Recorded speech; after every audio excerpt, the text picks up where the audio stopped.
Now after this, Absalom got for himself a carriage and horses, and 50 runners to go before him. And Absalom got up early, morning after morning, and took his place at the side of the public meeting place. And when any man had a cause which had to come to the king to be judged, then Absalom, crying out to him, said, "What is your town?"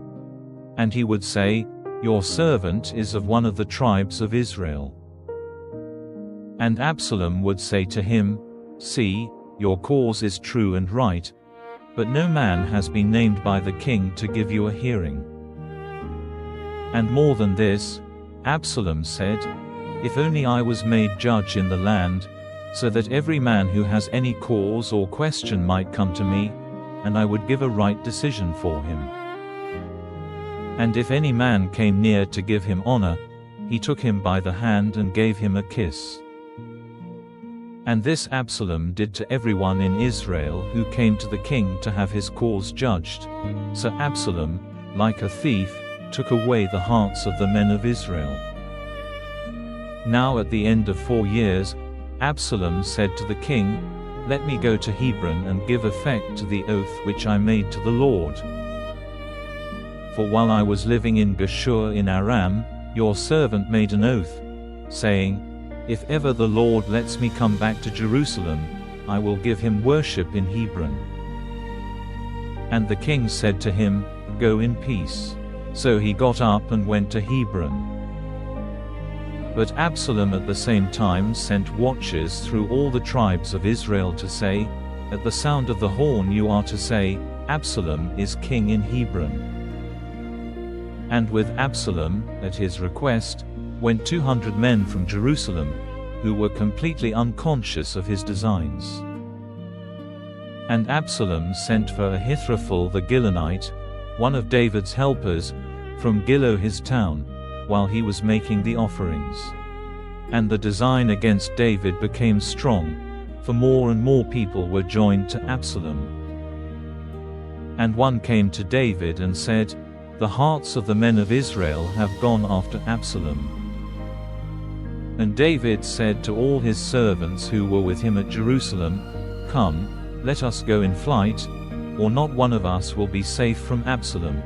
Let us go without loss of time, or he will overtake us quickly and send evil on us, and put the town to the sword." And the king's servants said to the king, "See, your servants are ready to do whatever the king says is to be done."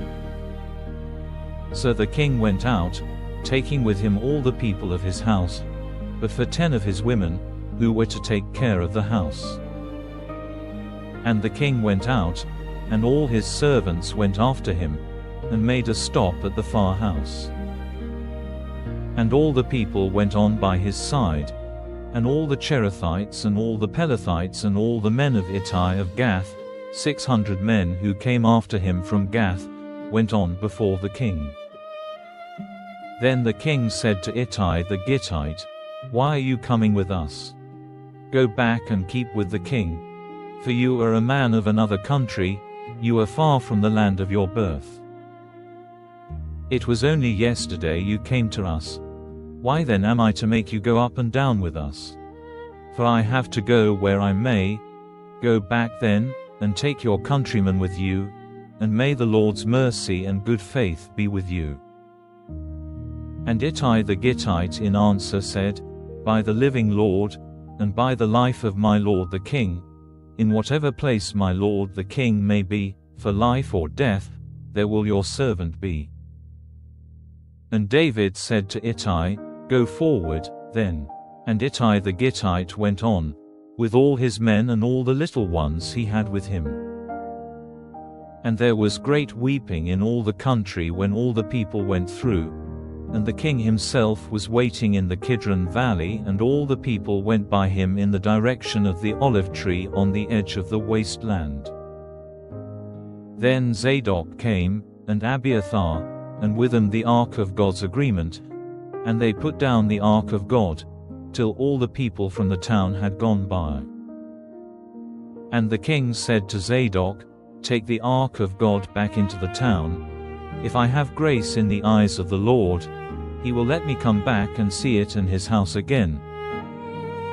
But if he says, I have no delight in you, then, here I am. Let him do to me what seems good to him. The king said further to Zadok the priest, See, you and Abiathar are to go back to the town in peace, with your 2 sons, Ahimaaz, your son, and Jonathan, the son of Abiathar.